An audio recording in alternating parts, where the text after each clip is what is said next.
नमस्कार दोस्तों, मैं आदित्य घुमक्कड़ी के इस नए एपिसोड में आपका स्वागत करता हूं।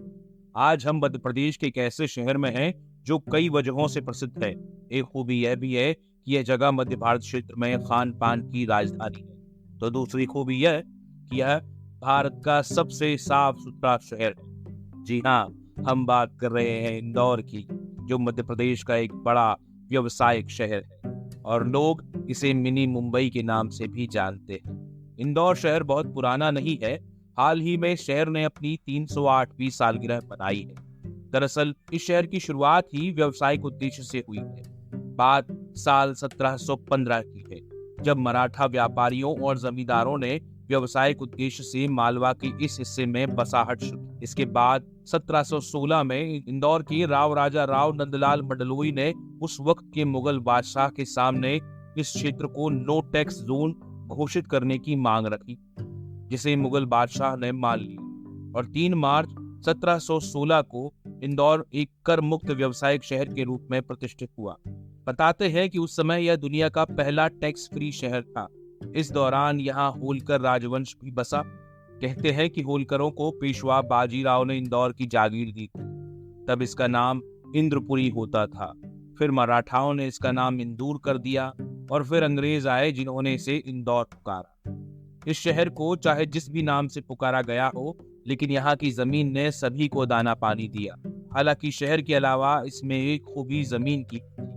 दरअसल इंदौर मध्य प्रदेश के मालवा में बसा हुआ है और मालवा की माटी को लेकर एक कहावत है कि मालव माटी गहन गंभीर, पग पग रोटी टग डग नीर। सैकड़ों बरस पहले कही गई यह बात आज भी उतनी ही सच्ची लगती है। इंदौर की सूरत और सीरत आज भी इस कहावत पर कायम है।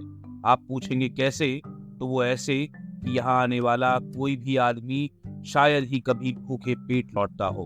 खान पान के लिए पहचान पा चुके इस शहर में भोजन भंडारे चलते रहते हैं और कई बार तो लोग आपका हाथ पकड़कर आपको खाना खिलाने के लिए ले जाते। इंदौर के जायके काफी प्रसिद्धि पा चुके हैं और दूसरे शहर के लोगों से इंदौर की पहचान पूछिए तो वो तपाक से कह देते हैं कि पोहा जलेबी।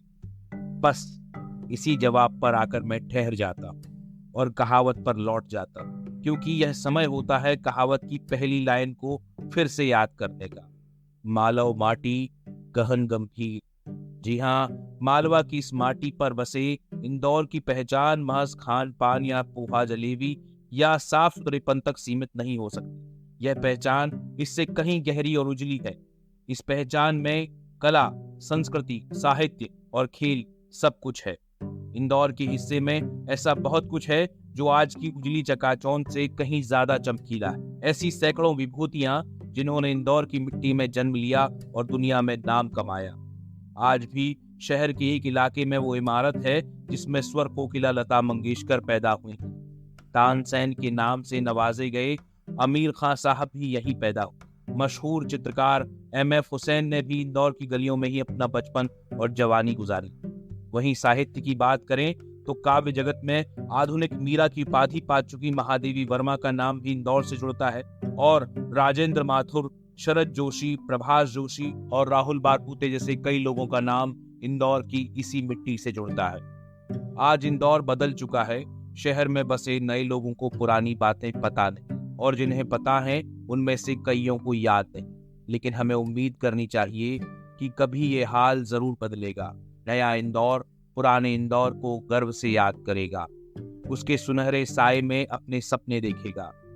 आप कभी इंदौर जाएं तो यहाँ के दाल बाफले जरूर खाइएगा। मालवा क्षेत्र का पसंदीदा भोजन है जो बड़े प्रेम से परोसा जाता है। यहाँ के लोगों के स्वभाव में एक मिठास है जो आपको बात करते हुए जरूर महसूस होगी। और अगर आप अपनी इस यात्रा के दौरान चमक दमक के बीच नए और पुराने इंदौर को थोड़ा सा भी समझ पाएंगे तो आपको मालव माटी की महत्ता बताने वाली वो कहावत जरूर याद आएगी। यहाँ घूमने के लिए बहुत कुछ है और कुछ ही दूरी पर महू नाम की एक जगह भी बसी हुई है। यह जगह युद्ध से बुद्ध तक की यात्रा का प्रतीक है। ऐसा इसलिए क्योंकि अंग्रेजों और मराठाओं के बीच महिदपुर की जंग के बाद एक समझौता हुआ जिसे मंदसौर संधि कहा गया और तब अंग्रेजों ने एक छावनी बनाई जो महू छावनी कहलाती है। भारत की एक अहम छावनी जहां अंग्रेजों के जमाने में यहाँ रहने वाले एक सैनिक रामजी राव के यहाँ डॉक्टर भीमराव अंबेडकर का जन्म हुआ। महू के काली पलटन इलाके में डॉक्टर अंबेडकर का वो घर आज भी है, जिसे अब स्मारक बना दिया गया है। हर साल यहाँ लाखों लोग आते हैं। अंबेडकर के साथ ही महू की यह धरती बुद्ध से जुड़ती है और इस तरह यह शहर युद्ध से बुद्ध तक का अपना सफर पूरा करता है। तो आज के लिए विदा, और मिलेंगे घुमक्कड़ी के अगले एपिसोड में। तब तक आप हमें बताइए कि आपको अपना शहर क्यों पसंद है, और अगर आप कभी इंदौर गए हैं तो क्या खूबी आपको वहां नजर आई। सुनते रहिए मोबाइल वाणी।